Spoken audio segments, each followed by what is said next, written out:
Assalamualaikum warahmatullahi wabarakatuh. Selamat malam buat teman-teman semuanya. Saya mengucapkan terima kasih buat teman-teman yang sudah mengklik video saya. Semoga kalian semua dalam keadaan sehat dan selalu dalam lindungan Allah Subhanahu wa taala.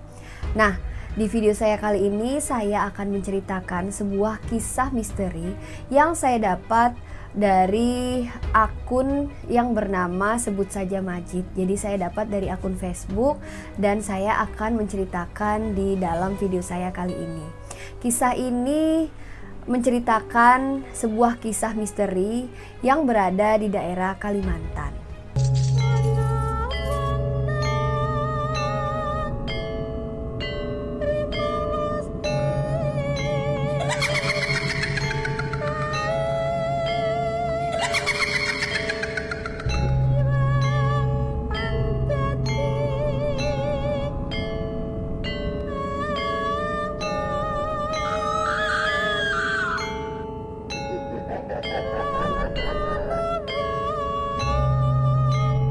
Sebut saja namanya Amang. Kebetulan sudah lebih dari 10 tahun kami sudah lost contact dengan kakak dari ayah saya tersebut.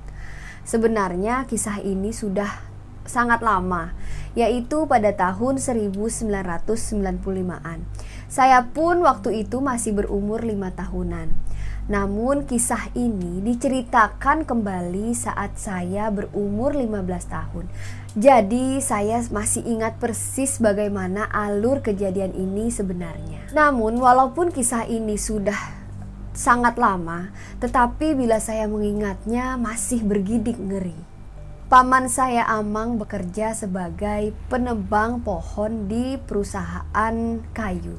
Karena memang tugasnya tukang tebang pohon, jadi memang tinggalnya di dalam hutan. Kadang sampai sebulan baru turun ke kampung, itu pun hanya untuk mengambil kiriman bekal makanan dari perusahaan. Dan setelah itu beliau balik lagi ke hutan untuk melakukan aktivitasnya. Bukan karena betah di dalam hutan, tapi karena letak kampung yang lumayan jauh dari lokasi kerja paman, itulah yang membuat paman saya dan temannya lebih memilih untuk mendirikan pondok dan tidur di dalam hutan. Singkatnya, pada suatu hari yang kebetulan di hari itu turun gerimis sehingga membuat keadaan dalam hutan menjadi terasa sangat dingin. Rekan paman yang kita sebut saja dengan Wawan ini pun terbangun dan mencoba untuk membangunkan Amang. "Mang, ayo kita bangun, sarapan, habis itu baru kita nebang. Ini kira-kira udah jam 9 loh," ucap Wawan sambil mendorong-dorong tubuh Amang yang saat itu masih berada dalam selimut. "Ah Wan, dingin sekali hari ini, kita libur dulu aja deh nebangnya.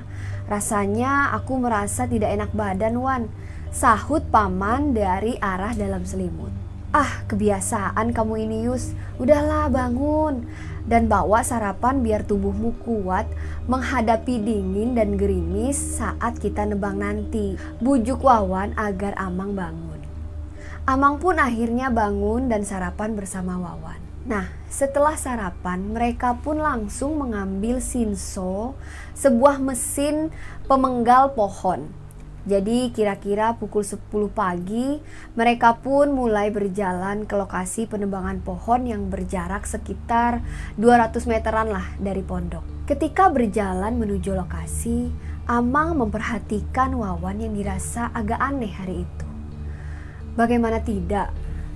Biasanya Wawan yang selalu banyak bicara, namun di hari itu tidak ada sepatah kata pun yang keluar dari mulutnya kecuali saat ngajak makan tadi.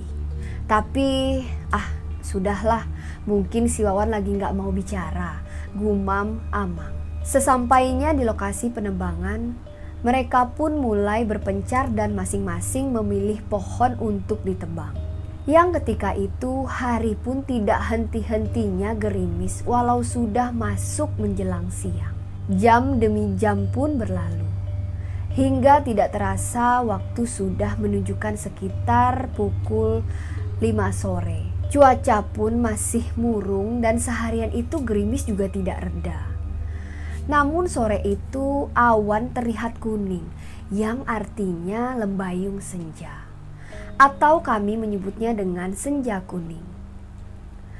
Amang pun berhenti dari aktivitasnya dan berinisiatif untuk mengajak Wawan istirahat karena selain sudah terlalu sore, senja itu pun bertepatan dengan senja kuning. Orang-orang sini tuh percaya kalau senja kuning itu pamali. Jadi untuk melakukan aktivitas dikarenakan banyak makhluk gaib yang keluar dari tempat-tempat mereka. Amang pun bergegas mendatangi temannya yang pada saat itu masih terdengar suara mesin sinso yang artinya dia masih menebang pohon. Padahal sudah hampir senja. Dan ketika sampai di lokasi temannya tersebut, Wawan, matikan dulu mesinnya, teriak Amang. Iya Mang, ada apa? Sahut Wawan setelah mematikan alat pemotongnya itu. Kamu lupa ya, ini kan senja kuning, gerimis lagi. Ayo kita pulang, besok lanjut lagi kita kerja. Paksa Amang membujuk Wawan. Tanggung Mang, kamu duluan aja deh, aku mau nebang satu pohon lagi nih, habis itu baru ke pondok. Sahut Wawan sambil mencoba menghidupkan kembali mesin sinsonya. Pamali Wan, besok aja kita lanjut lagi nebangnya. Ayo deh pulang, ayo. Paksa Amang dengan nada yang makin tinggi. Tanggung Mang, satu pohon lagi. Kamu duluan aja deh ke pondok, habis itu saya nyusul. Sahut Wawan membujuk si Amang. Sebenarnya di sini Amang sudah mati-matian bersikeras agar si Wawan mau menghentikan aktivitasnya. Tapi apalah daya si Wawan masih saja kekeh ingin tebang satu pohon lagi. Lalu kemudian Amang pun beranjak pulang ke pondok sekalian berniat mau memasak agar nantinya saat temannya pulang bisa langsung makan tanpa harus menunggu. Kira-kira 50 meter perjalanan terdengar suara mesin sinso berbunyi. Tetap nebang aja sih nih si Wawan. Beliau pun lanjut berjalan hingga sampai ke pondok. Namun suara mesin sinso masih terdengar dari dalam hutan. Hingga Amang pun kembali bergumam. Katanya cuma mau nebang satu pohon. Tapi kok gak selesai-selesai sih. Tidak berapa lama setelah itu, brak! Terdengar suara pohon tumbang. Nah, sudah tumbang tuh. Mungkin sebentar lagi pulang tuh si Wawan, gumam Amang. Namun, ketika hari sudah mulai gelap, si Wawan pun tidak kunjung datang. Amang pun masih menunggu hingga setengah jam. Namun, si Wawan tetap tidak kunjung datang. Amang pun mulai khawatir dengan si Wawan. Hingga beliau pun berinisiatif kembali ke dalam hutan guna menjemput Wawan dengan menggunakan senter dan sebuah sebilah mandau atau parang tradisional khas suku Dayak. Lalu Amang pun berjalan kembali ke lokasi penebangan dengan perasaan yang sangat tidak enak. Tidak berapa lama beliau pun sampai di sana. Dan betapa terkejutnya dia dengan apa yang dia lihat. Astagfirullahalazim, Wawan. Amang sangat syok melihat tubuh si Wawan yang sudah kaku tertimpa batang pohon yang hampir seukuran drum minyak itu. Amang pun memeriksa denyut nadinya dan setelah dipastikan ternyata si Wawan memang sudah meninggal dunia. Dengan perasaan yang berkecamuk dan derayan air mata, Amang pun mulai menghidupkan mesin sinso milik Wawan yang saat itu tidak mengalami kerusakan. Lalu beliau memotong pohon yang menimpa si Wawan sampai beberapa bagian agar mudah untuk digulingkan. Sehingga memudahkan beliau untuk mengevakuasi tubuh Wawan yang sudah tidak bernyawa itu. Tidak berapa lama kemudian akhirnya pemotongan kayu pun selesai. Sehingga mayat almarhum langsung digotong Amang sekuat tenaga untuk membawanya ke pondok. Dengan tangis pilu, Amang pun terus berjalan sekuat tenaga sambil membopong tubuh Wawan. Sesekali beliau berhenti untuk memulihkan tenaga. Perasaan merinding, takut, syok mengiringi langkah Amang saat membawa mayat Wawan menuju ke pondok. Singkatnya, ketika sampai di dalam pondok, tubuh si Wawan pun langsung direbahkan di atas tikar dan langsung Amang tutupi seluruh tubuhnya itu menggunakan sarung. Nah, perlu diketahui, tempat Amang menebang pohon itu selain jauh dari pemukiman, transportasi pun hanya bisa dilalui hanya dengan menggunakan jukung atau sampan untuk menuju ke kampung atau sebaliknya. Dengan perasaan yang tidak karuan, Amang pun berniat untuk meminta pertolongan warga kampung dan memilih untuk meninggalkan si mayat berada di dalam pondok. Kenapa ditinggalkan? Karena Amang tidak berani membawa mayat tersebut menggunakan sampan. Dikarenakan sungai yang akan Amang lalui itu banyak demit atau siluman buaya yang bisa kapan saja akan menyerang dia dan mayat temannya itu. Jadi dengan berat hati terpaksa Amang pergi sendirian dan meninggalkan tubuh temannya itu berada di sana. Amang pun mulai bergegas menuju sampan dengan bekal senter dan mandau. Namun ketika beliau baru berjalan sekitar 5 meter, tiba-tiba terdengar suara yang tidak asing sedang memanggil namanya. "Mang, jangan tinggalkan aku." Seperti suara Wawan, gumam Amang di dalam hati. Yang kemudian beliau pun langsung berpaling menoleh ke arah jenazah dengan mengarahkan senternya ke arah si mayat. Dan "Astagfirullahalazim!" teriak Amang kaget dengan apa yang dilihatnya. Ternyata jenazah si Wawan sudah bangun dalam keadaan duduk dengan mata yang terpejam. Dengan rasa yang sangat ketakutan, beliau pun mencoba memberanikan diri, kemudian menghampiri mayat tersebut dengan mengecek denyut nadinya sekali lagi. Dan memang tidak ada denyut nadi di tubuh si Wawan, atau si Wawan ini memang fix sudah meninggal dunia. Di sisa keberaniannya, Amang pun bicara kepada si mayat yang saat itu masih dalam keadaan duduk. "Wan, kamu tunggu sebentar ya. Aku mau minta pertolongan dulu. Aku pasti balik lagi kok, Wan," ucap beliau. Kemudian Amang pun kembali merebahkan tubuh itu dan menutupnya kembali dengan sarung. Dan setelah itu beliau pun berjalan meninggalkan si mayat. Namun ketika berjarak sekitar 5 meteran, suara itu pun kembali terdengar. "Yus, jangan tinggalkan aku."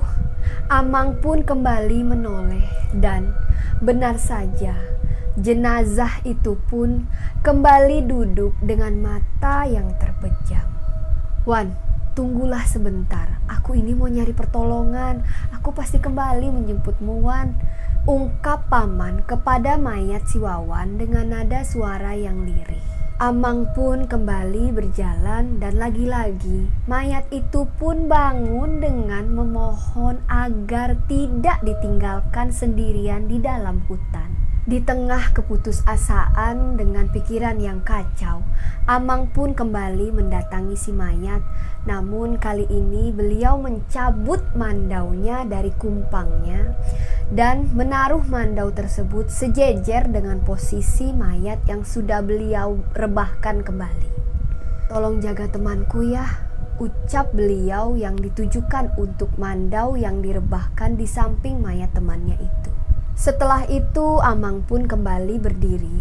Perlahan-lahan beliau beranjak meninggalkan si mayat. Dan setelah sekitar 5 meter berjalan, anehnya mayat tersebut tidak lagi memanggil-manggil namanya dan beliau lanjut berjalan hingga berjarak sekitar 10 meter. Mayat itu pun tetap diam. Anehnya, mayat tersebut tidak lagi memanggil-manggil namanya dan beliau pun lanjut berjalan hingga berjarak sekitar 10 meter. Mayat itu pun tetap diam seperti layaknya mayat orang meninggal pada umumnya. Amang pun kembali penasaran dengan keadaan si mayat. Dan beliau pun memalingkan tubuhnya dengan senter yang diarahkan kembali ke tubuh si Wawan. Dan lagi-lagi beliau dikejutkan dengan pemandangan yang amat sangat menyeramkan. Dari sekitaran tubuh si mayat, ternyata ada banyak tangan yang mencoba untuk menyentuh mayat si Wawan. Ada ratusan tangan, bahkan ada yang sebesar daun pintu. Dan kuku-kuku mereka terlihat sangatlah tajam, hitam. Namun anehnya hanya terlihat tangan saja, tanpa tubuh dan anggota badan yang lainnya. Namun tangan-tangan itu anehnya lagi tidak sampai menyentuh tubuh si mayat. Seolah-olah mayat itu memiliki perisai yang tak terlihat, sehingga tangan-tangan itu pun tidak berhasil menggapai atau mengenai mayat si Wawan. Karena merasa mayat si Wawan sudah aman, Amang pun kembali berjalan menuju sampan untuk meminta bantuan warga kampung. Singkatnya, ketika sampai di kampung malam itu, Amang pun menemui salah seorang warga sekitar dan meminta pertolongan berupa kapal klotok untuk mengevakuasi jenazah si Wawan yang masih berada di dalam hutan. Warga tersebut langsung menginformasikan kepada warga-warga yang lain untuk membantu Amang menjemput jenazah temannya tersebut. Setelah berkumpul sekitar 10 orang, termasuk diantaranya tetua adat kampung yang turut ikut menemani mereka. Tanpa dikomando, mereka pun langsung bergegas menyiapkan kelotok atau perahu bermesin untuk menjemput almarhum. Saat dalam perjalanan, Amang menceritakan semua peristiwa-peristiwa aneh yang sedang dialami kepada sang tetua adat. Termasuk kejadian tadi saat melihat jenazah bangun dan tangan-tangan yang tak sampai saat mau menerkam sang jenazah. Dan tetua adat itu pun mengatakan, saat kamu mencoba meninggalkan temanmu, ada jin baik yang menggerakkan tubuh temanmu supaya kamu tidak meninggalkannya. Dan ketika kamu melihat tangan yang tidak sampai menerkam si mayat, itu dikarenakan mandau yang kamu tinggal di samping tubuh si mayat tersebut. Karena setiap besi, entah itu mandau, keris, atau besi-besian lah, itu pasti ada kodamnya. Dan kodam dari besi tersebutlah yang telah menjaga si mayat dari cengkraman jin-jin jahat, penunggu hutan, kata tetua adat sambil menjelaskan kepada si Amang. Dan perlu kamu ingat, jangan sekali lagi menebang pohon saat senja, terutama saat senja kuning. Karena saat senja kuning banyak makhluk halus yang keluar dan mengganggu manusia, apalagi saat di dalam hutan. Tambah sang ketua adat menasehati Amang. Dan Amang pun mengangguk dan mengiyakan apa yang dikatakan oleh pria tua tersebut. Tidak terasa, kelotok mereka pun sampai ke pondok lokasi penebangan pohon. Dan syukurlah, mayat si Wawan masih dalam keadaan aman. Hingga akhirnya mereka bergegas membawa ke kampung untuk kemudian dibawa ke kampung halamannya. Demikianlah kisah nyata yang dialami langsung oleh paman saya. Dan jujur, ketika menulis ini, saya sendiri beberapa kali merinding hebat karena terbawa suasana, membayangkan bagaimana rasanya andai saya atau kalian yang mendengarkan kisah ini langsung mengalaminya secara langsung. Coba bayangkan itu. Nah, jadi ada sedikit hikmah yang bisa kita ambil dari kejadian ini. Yang pertama, siapa tahu ada sahabat-sahabat semuanya yang suka berpetualang ke dalam hutan atau hobi naik gunung. Kalau bisa saat lembayung senja, kalian hindari aktivitas dan lebih baik istirahat, karena memang tidak tahu apa yang menimpa kita jika masih nekat melakukan aktivitas. Ya, nauzubillah min zalik ya. Semoga saja kita tidak mengalami hal-hal buruk saat berada di dalam hutan. Nah, yang kedua, saat kalian bepergian ke dalam hutan, kalau bisa bawalah parang, pedang atau apalah yang biasanya ada khodamnya. Bukan untuk jago-jagoan atau pamer, tapi di sini untuk jaga-jaga. Jadi kali aja bertemu sama hewan buas. Di sisi lain itu juga bisa berguna untuk menjaga kita dari gangguan gaib atas izin Allah, insya Allah subhanahu wa ta'ala. Nah, jadi teman-teman, kisah ini saya dapat dari tulisan dari Bang Majid. Kisah nyata atau kisah pengalaman pribadi yang dialami oleh pamannya. Saya mengucapkan terima kasih buat Bang Majid, dan saya sekali lagi memohon izin untuk saya ceritakan kembali cerita ini di dalam konten saya. Untuk teman-teman semuanya, semoga kalian semua bisa mengambil hikmahnya dari kisah yang dibagikan oleh Bang Majid. Nama Facebook dari Bang Majid ini adalah Sebut Saja Bang Majid. Saya Rahayu Fajri pamit undur diri. Assalamualaikum warahmatullahi wabarakatuh.